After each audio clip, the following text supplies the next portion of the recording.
હવામાન નિષ્ણાત અંબાલાલ પટેલની ચક્રવાતની સંભાવનાઓ સાથે તાપમાનમાં વધઘટ થવાની આગાહી સામે આવી છે। અંબાલાલ પટેલ દ્વારા ફરી એકવાર ગુજરાતમાં હવામાનમાં ફેરફારો થવાની સંભાવના સાથે દરિયામાં હલચલ જોવા મળવાની આગાહી કરી છે। તેમણે બંગાળના ઉપસાગર અને અરબી સમુદ્રમાં હલચલ જોવા મળવાની શક્યતાઓ વ્યક્ત કરી છે। તાપમાનમાં પણ ઉતાર ચઢાવ આવવાની શક્યતાઓ અંબાલાલે વ્યક્ત કરી છે। તો ખાસ આજના વિડીયોમાં આપણે નવી અપડેટ વિશે માહિતી મેળવવાની છે, સાથે સાથે કૃષિ સમાચાર અને બજાર ભાવ તો ખરા જ, તો વિડીયોને જરૂરથી એન્ડ સુધી નિહાળશો। દર્શક મિત્રો માટે એક ખાસ સૂચના એ પણ છે કે હવેથી દરરોજ તમને આ હવામાનના વિડીયોની સાથે સાથે આ જ વિડીયોના એન્ડમાં, એટલે કે આ વિડીયો જ્યાં પૂરો થશે હવામાનનો, ત્યાં આ વિડીયોની સાથે સાથે જ તમને હવે બજાર ભાવ પણ આપી દેવામાં આવશે। તો બજાર ભાવ જે છે તે તમામ જિલ્લાની કોઈ પણ અપડેટ હશે તો એ તમામ બજાર ભાવ આ વિડીયોમાં તમને મળી રહેશે। તો આ વિડીયોને એન્ડ સુધી જરૂરથી નિહાળશો, કારણ કે આ જ વિડીયોમાં હવે તમને દરરોજના બજાર ભાવ પણ મળશે। જો તમે પણ ગુજરાતની પડે પડની અપડેટ મેળવવા ઈચ્છતા હો તો હમણાં જ આ ચેનલને સબસ્ક્રાઇબ કરો અને સાથે સાથે કમેન્ટમાં આપેલી લિંક ઉપર ક્લિક કરીને ખાસ આપણા વોટ્સએપ ગ્રુપમાં જોડાવવાનું ચૂકશો નહીં। નમસ્કાર, તમારા બધાનું સ્વાગત છે ધ કાજલ સુવા યુટ્યુબ ચેનલ ઉપર। ગુજરાતના હવામાન નિષ્ણાત અંબાલાલ પટેલ દ્વારા દેશના તથા રાજ્યના હવામાનમાં કેટલાક ફેરફારો થવાની આગાહી વ્યક્ત કરી છે, જેમાં તેમણે ઉત્તર ભારત પરથી પસાર થનાર વેસ્ટર્ન ડિસ્ટર્બન્સની અસર ગુજરાત, પંજાબ, રાજસ્થાન સહિતના રાજ્યોમાં થવાની સંભાવનાઓ વ્યક્ત કરી છે, જેમાં ગુજરાતના કયા ભાગોમાં કેવી અસર થશે અને આગામી દિવસોમાં હવામાન કેવું રહેશે તે અંગેની સંભાવનાઓ વ્યક્ત કરી છે। અંબાલાલ પટેલે પવન, તાપમાન, વરસાદ સહિત અનેક બાબતોની આગાહી જે છે તે વિગતવાર આપી છે। મહત્તમ ઉષ્ણતામાનમાં ઉતાર ચઢાવ આવવાની માહિતી પણ અંબાલાલે આપી છે। તો ચાલો માહિતી મેળવીએ વિગતવાર। પરંતુ એ પહેલાં હજુ સુધી જો તમે આ ચેનલને સબસ્ક્રાઇબ ન કર્યું હોય તો ખાસ આ ચેનલને સબસ્ક્રાઇબ કરી લેજો, કારણ કે આ ચેનલ પર તમને મળશે ગુજરાતને લગતા તમામ મોટા સમાચારો, વિશ્વની ટોપ માહિતી, સાથે સાથે એગ્રીકલ્ચર એટલે કે કૃષિને લગતી તમામ માહિતી, સરકારી ભરતી, સરકારી યોજનાને લગતી તમામ માહિતી મેળવવા માટે ધ કાજલ સુવા ગુજરાતી સમાચાર યુટ્યુબ ચેનલ એટલે કે આ ચેનલને સબસ્ક્રાઇબ કરવાનું બિલકુલ ભૂલશો નહીં અને સાથે સાથે ખાસ કરીને આપણા વોટ્સએપ ગ્રુપમાં પણ જોડાવાનું ચૂકશો નહીં। લિંક જે છે તે કમેન્ટમાં પિન કરેલી છે અને ડિસ્ક્રિપ્શનમાં પણ આપેલી છે। આ લિંક ઉપર ક્લિક કરીને તમે આપણા વોટ્સએપ ગ્રુપમાં જોડાઈ શકો છો। અંબાલાલ પટેલે 10 તારીખથી પશ્ચિમી વિક્ષોભ એટલે કે વેસ્ટર્ન ડિસ્ટર્બન્સ અસર થવાની આગાહી કરી છે। 15 તારીખ સુધીમાં પશ્ચિમ વિક્ષોભની અસર દેશના ઉત્તરના પર્વતીય પ્રદેશો જેમ કે દિલ્હી, પંજાબ, હરિયાણા, રાજસ્થાન તેમજ ગુજરાતના ભાગોમાં અસર થઈ શકે છે। ગુજરાતના કચ્છ અને ઉત્તર ગુજરાતના ભાગોમાં વેસ્ટર્ન ડિસ્ટર્બન્સની અસર થવાની સંભાવનાઓ વ્યક્ત કરી છે। તેઓ જણાવે છે કે કચ્છ અને ઉત્તર ગુજરાતના ભાગોમાં ઝાકળ વર્ષા કે હળવો વરસાદ થઈ શકે છે। આ દરમિયાન પવનની ગતિ વધુ રહેશે। મધ્ય ગુજરાતમાં 20 કિલોમીટર પ્રતિ કલાક, કચ્છમાં 20 કિલોમીટર પ્રતિ કલાક કરતાં વધુ, ઉત્તર ગુજરાતમાં 15થી 20 કિલોમીટર, ઉત્તર સૌરાષ્ટ્રમાં પણ પવનની ગતિ રહેશે। આંચકાનો પવન 30 કિલોમીટર પ્રતિ કલાક કે તેની ઉપર જવાની શક્યતાઓ રહેલી છે। તારીખ 18થી 20થી 21 માર્ચ દરમિયાન વધુ એક પશ્ચિમી વિક્ષોભ એટલે કે ઉત્તર ભારતના ભાગોમાં આવવાની સંભાવના અંબાલાલ પટેલે વ્યક્ત કરી છે, જેની અસર ઉત્તર અને મધ્ય ગુજરાતના ભાગોમાં જોવા મળી શકે છે। માર્ચ મહિનામાં બંગાળના ઉપસાગર અને અરબી સમુદ્રમાં હલચલ થવાની પણ શક્યતાઓ તેમણે વ્યક્ત કરી છે। અંબાલાલ વધુમાં જણાવે છે કે એપ્રિલ અને મે માસમાં બંગાળના ઉપસાગરમાં ભારે હલચલ જોવા મળશે। ચક્રવાત પણ સર્જાઈ શકે છે। આ સાથે અરબ સાગરમાં પણ હલચલ જોવા મળશે। આ સાથે તાપમાનમાં નજીકના દિવસોમાં થનારા ફેરફારોની પણ સંભાવનાઓ તેઓએ વ્યક્ત કરી રહ્યા છે। ખેડૂત મિત્રોએ ખાસ નોંધ લીધા જેવી બાબત છે કે એપ્રિલ અને મે માસમાં બંગાળના ઉપસાગરમાં હલચલ જોવા મળશે અને એપ્રિલ અને મે માસમાં અરબ સાગરમાં હલચલ જોવા મળશે અને વાવાઝોડું પણ સર્જાઈ શકે છે। ખેડૂત મિત્રોએ ખાસ પોતાના ઉનાળુ પાકની સાચવણી કરવી જોઈએ અને ઉનાળુ પાક જો એપ્રિલ અને મે માસની અંદર તૈયાર થઈ જાય તો જલ્દીથી એ પાકને સાચવી લેવો જોઈએ। જે પણ કોઈ ખેડૂત મિત્રોને આગોતરું ઉનાળુ પાકનું વાવેતર હશે તેમને એપ્રિલના એન્ડ સુધીમાં કદાચ પાક ઉનાળુ તૈયાર થઈ ગયો હશે, પરંતુ મોટાભાગના ખેડૂતોનો મે માસના એન્ડ સુધીમાં પાક તૈયાર થઈ જતો હોય છે. તો ખાસ ખેડૂત મિત્રોએ ઉનાળુ પાકને વહેલી તકે સાચવી લેવો, કારણ કે અંબાલાલ પટેલ દ્વારા એપ્રિલ અને મે માસમાં બંગાળના ઉપસાગર અને અરબ સાગર બંનેમાં ચક્રવાતની આગાહી કરવામાં આવી છે. હવામાન નિષ્ણાત અંબાલાલ પટેલ કહે છે કે ગુજરાતમાં 10 થી 13 માર્ચ દરમિયાન ગરમીનું પ્રમાણ વધશે, જે પછી મહત્તમ તાપમાનમાં ઘટાડો નોંધાશે. જોકે ફરી 19 થી 22 માર્ચમાં ગરમીનો પારો ચડશે. આ પછી પણ ફરી એકવાર મહત્તમ ઉષ્ણતામાનમાં ઘટાડો નોંધાશે.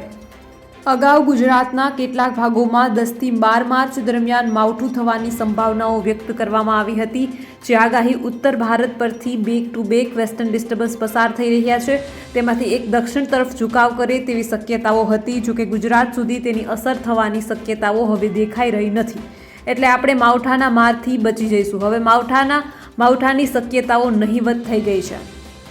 આ વેસ્ટર્ન ડિસ્ટર્બન્સ પસાર થશે, તેના કારણે તેની અમુક લેયરો છે તેના આઉટર ક્લાઉડ ગુજરાત ઉપર ટચ થઈ રહ્યા છે, જેના કારણે 10 અને 11 માર્ચ દરમિયાન પશ્ચિમ બનાસકાંઠા, કચ્છના અમુક ભાગો અને પશ્ચિમ સૌરાષ્ટ્રમાં વહેલી સવારે ઝાકળ અને બપોરે છૂટાછવાયા વાદળો જોવા મળશે તેવી શક્યતાઓ રહેલી છે.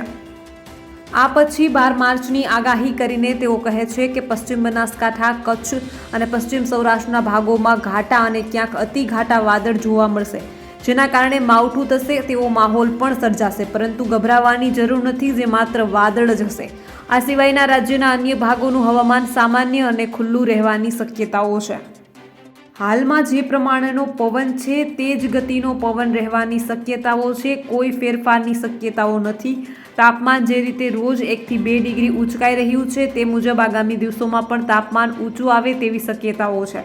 ભેજના પ્રમાણમાં પણ ઘણા બદલાવ આવી રહ્યા છે. હવે ઉનાળાની શરૂઆત થઈ છે, તેના લક્ષણો પણ આપણને જોવા મળશે. હવે વાત કરીએ આજના બજાર ભાવની. મહેસાણા માર્કેટ યાર્ડમાં એરંડાની આવક વધી, ભાવમાં પણ તેજી. મહેસાણા માર્કેટ યાર્ડમાં એરંડાના ભાવમાં 50 રૂપિયાનો વધારો નોંધાયો છે. ખેડૂતોને મણના 1180 રૂપિયા મળ્યા હતા. રાયડાની 707 બોરીની આવક નોંધાઈ હતી. રાયડાના ભાવમાં 30 રૂપિયાનો ઘટાડો જોવા મળ્યો છે. મહેસાણા માર્કેટ યાર્ડમાં છેલ્લા અઠવાડિયાથી એરંડાના ભાવમાં ઘટાડો જોવા મળ્યો હતો. 9 માર્ચના રોજ એરંડાના ભાવમાં વધારો નોંધાયો છે. મહિના પહેલા ઉત્તર ગુજરાતમાં એરંડાના ભાવ 1070 થી લઈને 1150 રૂપિયા સુધીના જોવા મળ્યા હતા. આ મહિને એરંડાના ભાવમાં 100 થી 150 રૂપિયાનો ઘટાડો જોવા મળ્યો છે. વધારે વાવેતર અને નિકાસની ઘટના કારણે હાલ એરંડાના ભાવમાં 50 રૂપિયાનો ઘટાડો નોંધાયો હતો. આજે મણના 1172 રૂપિયા ખેડૂતોને મળ્યા હતા. છેલ્લા 2 અઠવાડિયાથી એરંડાનો ભાવ 1100 થી લઈને 1172 રૂપિયા જેટલો જોવા મળ્યો હતો. ઉત્તર ગુજરાતના વિવિધ માર્કેટ યાર્ડમાં એરંડાની 1016 થી વધારે બોરીની આવક નોંધાતી હોય છે. આજે મહેસાણા માર્કેટ યાર્ડમાં એરંડાની 1016 બોરીની આવક નોંધાઈ હતી, જેનો નીચો ભાવ રૂપિયા 1100 અને ઊંચો ભાવ 1172 પ્રતિમણ બોલાયો હતો. નિકાસના ઘટ તેમજ વાવેતરમાં વધતા એરંડાના ભાવમાં ઘટાડો જોવા મળ્યો હતો, પરંતુ આજે ભાવમાં 40 જેટલો વધારો જોવા મળ્યો છે. આજે જણસીના સારા ભાવ ખેડૂતોને મળ્યા છે. માર્કેટ યાર્ડમાં રાયડાની 567 બોરીની આવક જોવા મળી હતી. રાયડાની આવકમાં આજે ઘટાડો નોંધાયો છે, જેના નીચા ભાવ 860 રૂપિયા અને ઊંચા ભાવ 1089 રૂપિયા પ્રતિમણ જોવા મળ્યા હતા. તેના ભાવમાં 20 રૂપિયાનો ઘટાડો જોવા મળ્યો છે. ગવારની 6 બોરીની આવક નોંધાઈ હતી, જેના ઊંચા ભાવ 966 રૂપિયા પ્રતિમણ ખેડૂતોને મળ્યા હતા. આ ઉપરાંત આજે 1 બોરીની બાજરીની આવક નોંધાઈ હતી. બાજરીના 431 રૂપિયા ખેડૂતોને મળ્યા છે. આ ઉપરાંત યાર્ડમાં ઘઉં, જુવાર અને બંટીની આવક પણ જોવા મળી હતી. તો બીજી બાજુ વરિયાળીએ ખેડૂતને ખુશ કર્યા. પાલનપુર એપીએમસીમાં વરિયાળી લઈને આવેલા ખેડૂતોને લોટરી લાગી. મણના કેટલા ભાવ મળ્યા તે પણ જાણીએ. ડીસા માર્કેટ યાર્ડની જેમ પાલનપુર યાર્ડમાં પણ મોટા પ્રમાણમાં ખેડૂતો જણસી લઈને વેચવા આવે છે. આજે માર્કેટ યાર્ડમાં ઘઉં, એરંડા અને વરિયાળી સહિત અન્ય જણસીઓની પણ આવક થઈ હતી. આજે વરિયાળીના પાકનો સૌથી ઊંચો ભાવ ખેડૂતોને મળ્યો હતો. બનાસકાંઠા જિલ્લાના મોટા ભાગના લોકો ખેતીના વ્યવસાય સાથે જોડાયેલા છે. જિલ્લાના ખેડૂતો અલગ અલગ જણસીની ખેતી કરી માર્કેટ યાર્ડમાં વેચી સારી આવક મેળવતા હોય છે. ત્યારે આજે 9 માર્ચના રોજ પાલનપુર માર્કેટયાર્ડમાં ઘઉં, જુવાર, બાજરી, ચણા, એરંડા, રાયડો, વરિયાળી, રાજગરો, જવ જેવા પાકની આવક થઈ હતી. આજે પાલનપુર માર્કેટયાર્ડમાં ઘઉંની 232 બોરીની આવક નોંધાઈ હતી, જેમાં પ્રતિ 20 કિલોના 570 રૂપિયાનો ભાવ બોલાયો હતો. પાલનપુર માર્કેટયાર્ડમાં જુવારની 17 બોરીની આવક નોંધાઈ હતી, જેમાં પ્રતિ 20 કિલોના 1085 રૂપિયાનો ભાવ બોલાયો હતો. પાલનપુર માર્કેટયાર્ડમાં બાજરીની 106 બોરીની આવક નોંધાઈ હતી, જેમાં પ્રતિ 20 કિલોના 508 રૂપિયાનો ભાવ બોલાયો હતો. પાલનપુર માર્કેટયાર્ડમાં ચણાની આજે 10 બોરીની આવક નોંધાઈ હતી, જેમાં પ્રતિ 20 કિલોના 1031 ભાવ બોલાયો હતો. પાલનપુર માર્કેટયાર્ડમાં એરંડાની 1754 બોરીની આવક નોંધાઈ હતી, જેમાં પ્રતિ 20 કિલોના 1172 રૂપિયાનો ભાવ બોલાયો હતો. પાલનપુર યાર્ડમાં રાયડાની આજે 3237 બોરીની આવક નોંધાઈ, જેમાં ભાવ પ્રતિ 20 કિલોના 1085 રૂપિયા બોલાયા હતા. પાલનપુર માર્કેટયાર્ડમાં આજે વરિયાળીની 31 બોરીની આવક નોંધાઈ, જેમાં પ્રતિ 20 કિલોના 5421 રૂપિયા ભાવ બોલાયો. પાલનપુર માર્કેટયાર્ડમાં રાજગરાની 542 બોરીની આવક નોંધાઈ, જેમાં પ્રતિ 20 કિલોના 1296 રૂપિયાનો ભાવ બોલાયો હતો. પાલનપુર માર્કેટયાર્ડમાં જવની 15 બોરીની આવક નોંધાઈ હતી, પ્રતિ 20 કિલોના 476 રૂપિયાનો ભાવ બોલાયો હતો. હવે વાત કરીએ રાજકોટ માર્કેટિંગ યાર્ડની. રાજકોટ એપીએમસીમાં પીળા ચણાની અધધ આવક, મણના આટલા ભાવ મળ્યા. રાજકોટ માર્કેટયાર્ડમાં સતત પીળા ચણા, ધાણા અને ઘઉંની આવક થઈ રહી છે. એક દિવસની રજા બાદ યાર્ડ ખુલતાની સાથે જ યાર્ડની બહાર ટ્રકોની લાંબી કતારો જોવા મળી હતી. યાર્ડમાં પીળા ચણાના સારા ભાવ મળતા ખેડૂતોમાં ખુશી જોવા મળી હતી. રાજકોટ માર્કેટયાર્ડમાં આજે મોટા પ્રમાણમાં જણસીની આવક થઈ છે. યાર્ડમાં આજે ચણા, ધાણા સહિતના પાકોની આવક મોટા પ્રમાણમાં થઈ હતી. યાર્ડની બહાર 7-7 કિલોમીટર લાંબી લાઈનો જોવા મળી હતી. આજે યાર્ડમાં 1100થી વધુ વાહનોને પ્રવેશ આપવામાં આવ્યો હતો. યાર્ડમાં ચણા અને ધાણા સહિતના પાકો ઉતારવામાં આવ્યા હતા. રાજકોટ માર્કેટયાર્ડમાં આજે પીળા ચણાની અધધ 9000 ક્વિન્ટલની આવક થઈ હતી. પીળા ચણાનો ભાવ ખેડૂતોને આજે 1000થી લઈને 1134 રૂપિયા મળ્યા હતા. સારા ભાવ મળતા ખેડૂતોમાં ખુશી જોવા મળી હતી. યાર્ડમાં આજે 3200 ક્વિન્ટલ ધાણાની આવક થઈ હતી. ધાણાનો એક મણનો આજે 1350થી 2100 રૂપિયા ખેડૂતોને ભાવ મળ્યો હતો. રાજકોટ માર્કેટયાર્ડમાં ટુકડા ઘઉંની 7500 ક્વિન્ટલ આવક થઈ હતી. ટુકડા ઘઉંનો એક મણનો ભાવ ખેડૂતોને 201થી 595 રૂપિયા મળ્યો હતો. યાર્ડમાં આજે કપાસની 3000 ક્વિન્ટલની આવક થઈ હતી. એક મણના કપાસના ખેડૂતોને 1475થી 1640 રૂપિયા ભાવ મળ્યો હતો. ખેડૂતોને કપાસના 1600 રૂપિયાથી વધારે મળતા ખેડૂતોના ચહેરા પર ખુશી જોવા મળી હતી. રાજકોટ માર્કેટિંગ યાર્ડમાં આજે લાલ સૂકા મરચાની 300 ક્વિન્ટલની આવક થઈ હતી. મરચાનો ભાવ ખેડૂતોને 1350થી 3550 રૂપિયા મળ્યો હતો. રાજકોટ માર્કેટયાર્ડમાં 2500 ક્વિન્ટલ ડુંગળીની આવક થઈ હતી. યાર્ડમાં આજે ડુંગળીના ખેડૂતોને 150થી 330 રૂપિયા ભાવ મળ્યો હતો. લસણની આવકની જો વાત કરીએ તો યાર્ડમાં આજે લસણની 2400 ક્વિન્ટલની આવક થઈ હતી. યાર્ડમાં એક મણ લસણના ભાવ 1450થી 2400 રૂપિયા ખેડૂતોને મળ્યો હતો. યાર્ડમાં અત્યારે ડુંગળી, બટાકા અને લસણ સહિતના પાકની આવક સતત થઈ રહી છે. વાત કરીએ સૌરાષ્ટ્રના મુખ્ય પાક એટલે કે મગફળીની, તો રાજકોટ માર્કેટિંગ યાર્ડમાં મગફળીની 2000 ક્વિન્ટલથી વધુ આવક થઈ હતી. જાડી મગફળીની 1400 ક્વિન્ટલની આવક થઈ હતી. જાડી મગફળીના ખેડૂતોને 1060થી 1300 રૂપિયા ભાવ મળ્યો હતો, જ્યારે ઝીણી મગફળીની 900 ક્વિન્ટલની આવક થઈ હતી. એક મણનો મગફળીનો ભાવ 1050થી 1231 રૂપિયા ઝીણી મગફળીના રાજકોટ માર્કેટિંગ યાર્ડમાં જોવા મળ્યા હતા. હવે વાત કરીએ જામનગર માર્કેટિંગ યાર્ડની. જામનગર માર્કેટ યાર્ડમાં કપાસના ભાવે ખેડૂતોને ખુશ કર્યા. જામનગર માર્કેટ યાર્ડમાં 84584 મણ વિવિધ જણસીની આવક થઈ હતી. સૌથી વધારે કપાસ અને જીરુની આવક થઈ હતી. જીરુના ભાવમાં ઘટાડો થયો હતો, પરંતુ કપાસના ભાવ ખેડૂતોને ખુશ કરી દીધા હતા. એક મણ કપાસના 1675 રૂપિયા ભાવ બોલાયા હતા. ગઈકાલની રજા બાદ આજે જામનગર યાર્ડ ફરી જણસીની આવકથી ઉભરાયું હતું. છેલ્લા કેટલાક દિવસની સરખામણીએ આજે સૌથી વધુ જણસીની આવક નોંધાઈ હતી. આજે જામનગર યાર્ડમાં 1979 જેટલા ખેડૂતો પોતાની જણસી વેચવા માટે આવ્યા હતા. પરિણામે 84584 મણ જણસીની આવક થઈ હતી. આજે કપાસના સૌથી સારા ભાવ મળતા ખેડૂતોને ગેલ આવી ગઈ હતી. જીરુની આ સિઝનની આજે રેકોર્ડ બ્રેક આવક નોંધાઈ હતી. 580 ખેડૂતો જીરું વેચવા માટે આવતા 16,824 મણ જીરુની આવક નોંધાઈ હતી અને જીરુના ભાવ 3,000 રૂપિયાથી લઈ 5,305 રૂપિયા જેવા રહ્યા હતા. ભાવમાં ઘટાડો યથાવત રહેતા ખેડૂતો નિરાશામાં સરી પડ્યા હતા. આજે યાર્ડમાં લસણની આવક 816 મણ થઈ હતી. 40 જેટલા ખેડૂતો આજે લસણનો પાક લઈને માર્કેટ યાર્ડમાં આવ્યા હતા. યાર્ડમાં ડુંગળીની આવક 3,566 મણ થઈ હતી, જ્યારે ડુંગળીનો ભાવ ખેડૂતોને માત્ર 80 થી 385 રૂપિયા મણ જેટલો મળ્યો હતો. યાર્ડમાં સૌથી વધારે કપાસ અને જીરું પાકની આવક થઈ હતી. જ્યાં જુઓ ત્યાં કપાસના પાકના ઢગલા જોવા મળ્યા હતા. હાપા યાર્ડ સફેદ સોના સમાન કપાસથી ઉભરાયું હતું. આજે કપાસના ભાવમાં વધારો નોંધાયો છે. 1210 રૂપિયાથી 1675 રૂપિયાના ભાવે કપાસની હરાજી થઈ હતી.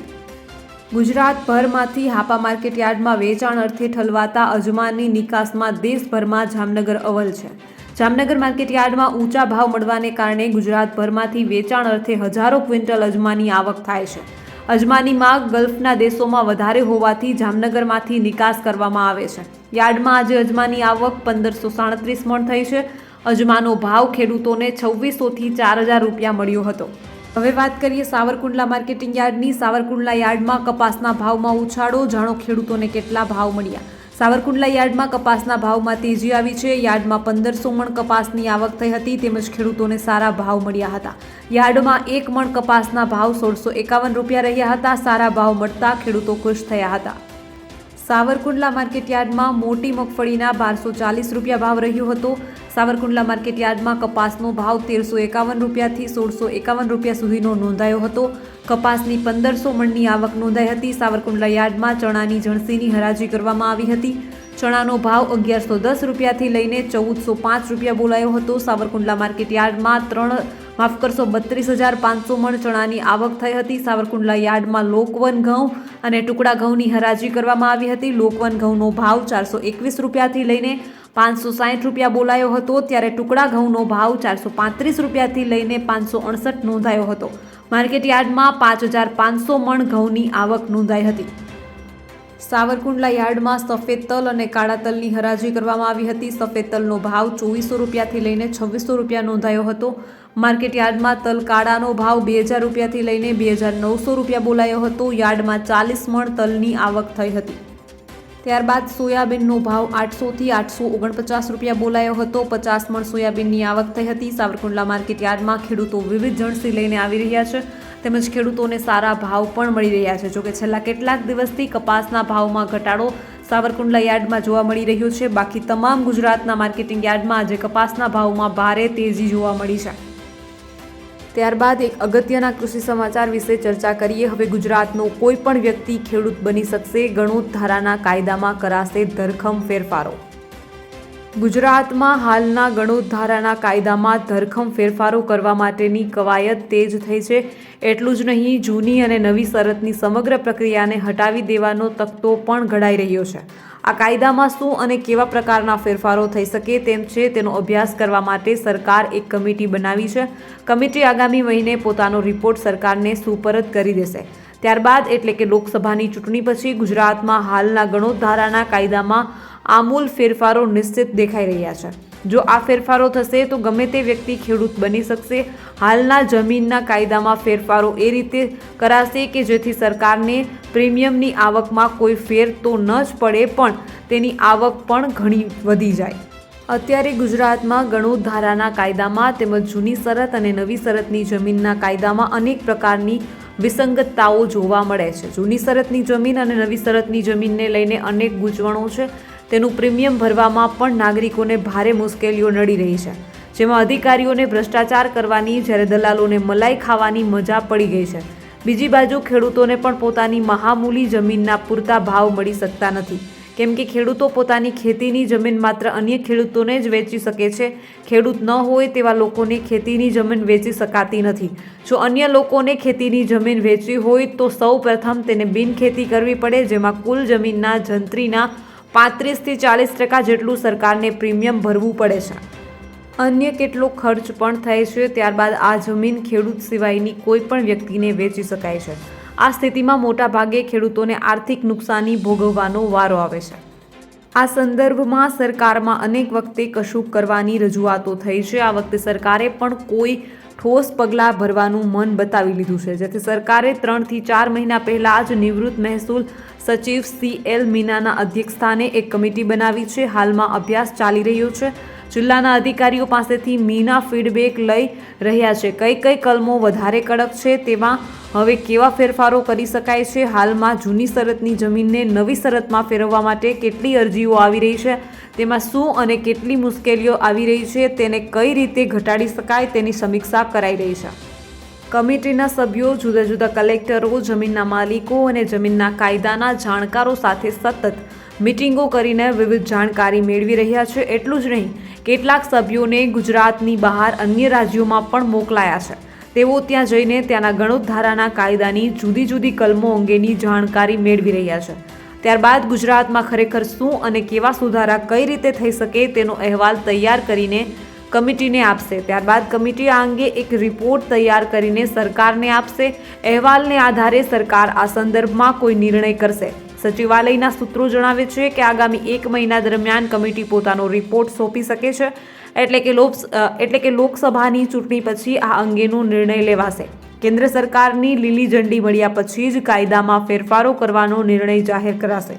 કાયદામાં સુધારા વધારા કરવા હોય તો વિધાનસભામાં તેના માટેનું બિલ લાવવું પડશે અને ઓર્ડિનન્સ પણ લાવી શકાય.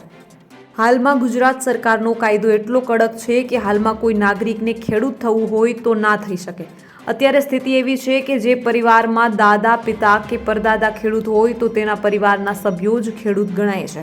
એટલે કે માત્ર વારસાઈથી જ ખેડૂત થઈ શકાય છે, જેના માટે તેમની પાસે જૂની કે નવી શરતની જમીન હોવી જોઈએ. એ સિવાયના અન્ય કોઈ લોકો ખેડૂત બની શકતા નથી. જાણકારો કહે છે કે મહારાષ્ટ્ર અને ગુજરાતમાં ગણોતધારો કડક કાયદો છે, જ્યારે દેશના અન્ય રાજ્યોમાં આ કાયદો છે, પરંતુ એટલો બધો કડક નથી. મોટાભાગના રાજ્યોમાં ગણોતધારાનો કાયદો ખૂબ જ સરળ છે. કોઈ મોટી ગૂંચવણો નથી, ઘણી છૂટછાટો મળે છે.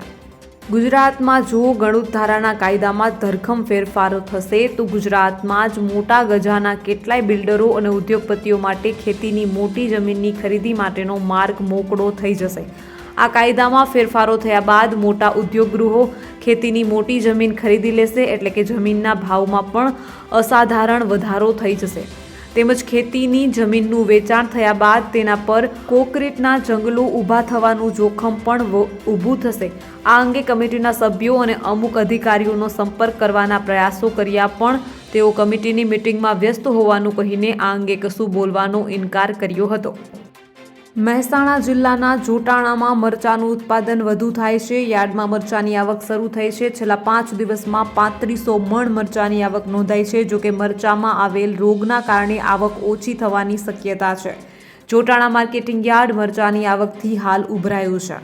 મહેસાણાના જોટાણામાં મરચાનું પુષ્કળ ઉત્પાદન થાય છે. હાલ જોટાણા યાર્ડમાં મરચાની આવક થઈ રહી છે. ગત વર્ષ સિઝનમાં યાર્ડમાં 80,000 મણ મરચાની આવક થઈ હતી, જ્યારે છેલ્લા 5 દિવસમાં યાર્ડમાં 3500 મણ મરચાની આવક નોંધાઈ છે અને ખેડૂતોને મરચાના ભાવ 1050 રૂપિયા મળી રહ્યા છે. જોકે મરચાના આવેલા રોગના કારણે આવકમાં ઘટાડો થવાની શક્યતા છે.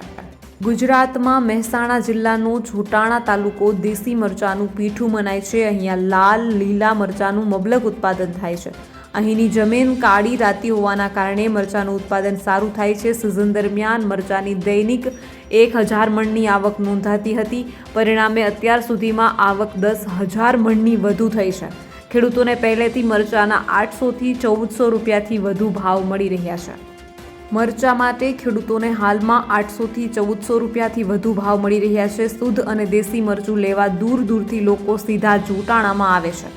ગ્રાહકોની નજર સામે મરચું તૈયાર થતું હોય વિશ્વાસ સાથે થાય છે. જોટાણા વિસ્તારમાં મરચાનું ઉત્પાદન વધારે થાય છે. અસલી અને દેશી મરચું ખરીદવા લોકો લાંબા અંતરથી આવે છે. મરચું ગ્રાહકોની નજર સામે જ બનાવવામાં આવે છે. મહેસાણા જિલ્લામાં આવેલા જોટાણા તાલુકામાં રવિ સિઝનમાં ઉત્પાદન થતા લાલ મરચા માટે જોટાણા ગામ પ્રખ્યાત છે. આ વિસ્તારમાં કાળી અને રાતી ફળદ્રુપ જમીન મરચાના છોડ માટે અનુકૂળ છે. અહીં લાંબા, ભરચક અને લાલ ચટાક દેશી મરચાનું ઉત્પાદન થાય છે. 50 વર્ષથી પણ વધારે સમયથી અહીંયા આગળ આ મરચાનું ઉત્પાદન થાય છે. ફેબ્રુઆરી માસમાં જોટાણા એપીએમસીમાં ખેડૂતો મોટા પ્રમાણમાં મરચાનો તૈયાર પાક લઈ વેચવા આવે છે. સમગ્ર એપીએમસીમાં લાલ રંગના મરચાં ચારે તરફ જોવા મળે છે. અહીં ખેડૂતોને ચાલુ વર્ષે 800 થી 1400 રૂપિયા સુધીના મરચાંના ભાવ મળી રહ્યા છે. રોજની 1000 મણથી વધારે મરચાંની આવક નોંધાઈ રહી છે. આ સિઝનમાં હાલમાં 10,000 મણથી વધુ આવક નોંધાઈ છે. આમ હજારો ટન મરચાં માત્ર જોટાણા તાલુકામાંથી ઉત્પન્ન થતા જોટાણા પંથકમાં મરચાંનું ઉત્પાદન અને વેપાર માટેનું પીઠું માનવામાં આવે છે. જોટાણાના મરચાંની સુવાસ અને સ્વાદ દેશ વિદેશમાં પથરાયેલી છે, જેથી અહીં લોકો દૂર દૂરથી ગ્રાહકો આવે છે. આ દરમિયાન લોકો પોતાની નજર સામે જ રસોઈના મસાલા માટે ઉપયોગી મરચું તૈયાર કરાવીને લઈ જાય છે. ત્યારે ગ્રાહકોના મત મુજબ જોટાણા પંથકનું મરચાંનો દેખાવ અને સ્વાદ અન્ય મરચાંની સરખામણી કરતાં ઉત્તમ હોય છે. આ ઉપરાંત એસિડિટી સહિતની સમસ્યા થતી નથી, માટે તેની માંગ વધારે રહે છે. જોટાણા ગામના વેપારી પટેલ નટવરભાઈએ જણાવ્યું હતું કે જોટાણા હાલમાં સિઝન ચાલુ થતાં તમામ ખડીઓમાં અંદાજે 25,000 થી 30,000 મણ ડોડવા લાલ મરચાંની આવક થઈ છે. ગામના 25 કિલોમીટરના ઘેરાવમાં આવેલા ખેડૂતો પોતાના મરચાં વેચવા ટ્રેક્ટરો ભરીને આવી રહ્યા છે અને જોટાણામાં આવેલા 15 થી વધારે વેપારીઓ ખેડૂતો પાસેથી મરચાંની ખરીદી કરે છે. રૂપાલ, સીતાપુર, ઉઘરોજ, નડાસાઓય બાજુ મરચાંનું વાવેતર થાય છે. ખેડૂતોને અહીંયા જોટાણા માર્કેટયાર્ડના કારણે અહીંયા જ વેચાણ માટે વર્ષોથી આવે છે. હાલમાં જેવો માલ એવો ભાવ મળે છે. ખેડૂતોને હાલ 800 થી 1200 રૂપિયા સુધીના ભાવ મળે છે. જોટાણા એપીએમસી ચેરમેન નીતિન પટેલે જણાવ્યું હતું કે આ સાલ મરચાંની આવક ચાલુ થઈ ગઈ છે. ગત સાલ દરમિયાન જોટાણા માર્કેટયાર્ડમાં 70 થી 80,000 મણ મરચાંના ડોડવાની આવક થઈ હતી. આ સાલ પાક સારો છે. ખેડૂતોને એટલે આ સાલ પણ ગત વર્ષ જેટલી જ મરચાંની આવક થવાની શક્યતાઓ છે. હાલમાં મણે 800 થી 1400 રૂપિયા સુધીના ખેડૂતોને ભાવ મળે છે, જેથી ખેડૂતોને સંતોષ છે. 1 ફેબ્રુઆરીથી મરચાંની આવક થઈ છે, જેમાં આજ દિન સુધીમાં 10,000 મણ મરચાંના ડૂડવા આવ્યા છે. જોકે આગામી દિવસોમાં આવક વધશે.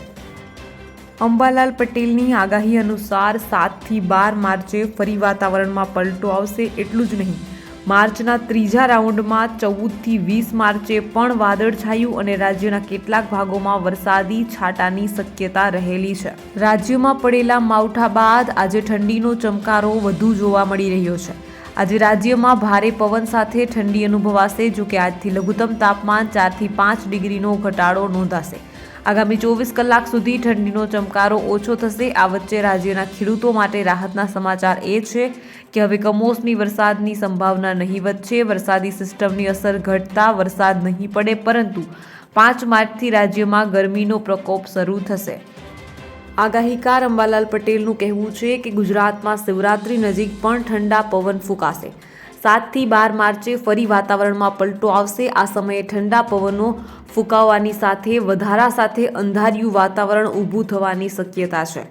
એક પછી એક આવતા વેસ્ટર્ન ડિસ્ટર્બન્સને કારણે 14 થી 20 માર્ચે પણ વાદળછાયું અને રાજ્યના કેટલાક ભાગોમાં વરસાદી છાંટાની શક્યતા રહેલી છે.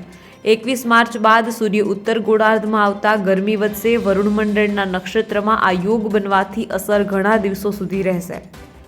અંબાલાલ પટેલનું કહેવું છે કે ગુજરાત પર એક સાથે પવનના તોફાનો, આંધી, વંટોળ, દરિયા કિનારેના પવન, કમોસમી વરસાદ ત્રાટકશે. ગુજરાતના વાતાવરણમાં મોટો પલટો આવવાનો છે અને આ પલટો લોકો માટે ભારે સાબિત થશે. અંબાલાલ પટેલે આગાહી કરતા જણાવ્યું છે કે 1 માર્ચથી 15 માર્ચ સુધી ગુજરાતના વાતાવરણમાં મોટો પલટો આવશે. રાજ્યના જુદા જુદા ભાગોમાં વાતાવરણ પલટાશે. જળદાયક ગ્રહોના યોગો, ઉદય અને ગ્રહોના ફેરફાર અને પવનવાહક ગ્રહોની સ્થિતિના કારણે વાતાવરણ પલટાશે. માર્ચ મહિનાની શરૂઆત માવઠાથી થઈ છે. ભારે પવન, કરા અને કમોસમી વરસાદે તૈયાર થયેલા કૃષિ પાકને નુકસાન પહોંચાડ્યું છે. માવઠા બાદ ઠંડીનું જોર છેલ્લા 2 દિવસથી વધ્યું છે. વહેલી સવારે ઠંડી અને બપોરે થતાં ગરમીનો અહેસાસ થઈ રહ્યો છે. જોકે અંબાલાલ પટેલનું અનુમાન છે કે શિવરાત્રી સુધી ઠંડા પવન ફૂંકાશે. આ સાથે આગામી દિવસોમાં અને ઉનાળાની શરૂઆત કેવી રહી શકે છે તે અંગે અંબાલાલ પટેલ દ્વારા આગાહી કરવામાં આવી છે. હવામાન નિષ્ણાત અંબાલાલ પટેલે જણાવ્યું છે કે બીજું વેસ્ટર્ન ડિસ્ટર્બન્સ 8 માર્ચે અને ત્રીજું વેસ્ટર્ન ડિસ્ટર્બન્સ 11 થી 12 માર્ચે આવશે. આ સાથે આંચકાનો પવન ફૂંકાશે. 11 થી 13 માર્ચના વેસ્ટર્ન ડિસ્ટર્બન્સ આવવાની શક્યતા રહેલી છે. વેસ્ટર્ન ડિસ્ટર્બન્સ અને ગ્રહોના ફેરફારના કારણે ક્યાંક કમોસમી વરસાદ થવાની શક્યતા રહેશે. વધુમાં તેઓ જણાવે છે કે માર્ચમાં પવનો ફૂંકાતા રહેશે. ફાગણ, ચૈત્ર અને વૈશાખમાં પવનની ગતિ વધારે રહેશે. આંધી, વંટોળ, પવનના સુસવાટા સાથે કમોસમી વરસાદ, કરા પડવા વગેરે સ્થિતિ રહી શકે છે. અરબ દેશોમાંથી ઉડીને આવતી ધૂળના કારણે કાળી આંધી દેશના ભાગોમાં આવવાની શક્યતા રહેશે. ગુજરાતને અસર કરી રહેલા વેસ્ટર્ન ડિસ્ટર્બન્સ અને સાયક્લોનિક સર્ક્યુલેશનને પગલે શનિવારે વાતાવરણમાં અચાનક પલટો આવી ગયો હતો અને રાજ્યના અનેક વિસ્તારોમાં ઓછા વત્તા પ્રમાણમાં વરસાદ ખાબક્યો હતો. આ વરસાદથી જગતના તાતને પારાવાર નુકસાન થયું છે અને તેઓએ રાતા પાણીએ રડવાનો વારો આવ્યો છે. બીજી તરફ વરસાદી માહોલથી ઠંડી પણ વધી છે. રાજ્યના અનેક વિસ્તારમાં વરસાદી માહોલના પગલે લઘુત્તમ તાપમાનમાં ઘટાડો નોંધાયો છે. વહેલી સવારે અને રાતે ઠંડી અનુભવાઈ રહી છે. આ વચ્ચે હવે ગુજરાતના વાતાવરણ અંગે હવામાન નિષ્ણાતે આગાહી જે છે તે કરી છે. તેમનું કહેવું છે કે શિવરાત્રી સુધી ઠંડા પવનો ફૂંકાશે.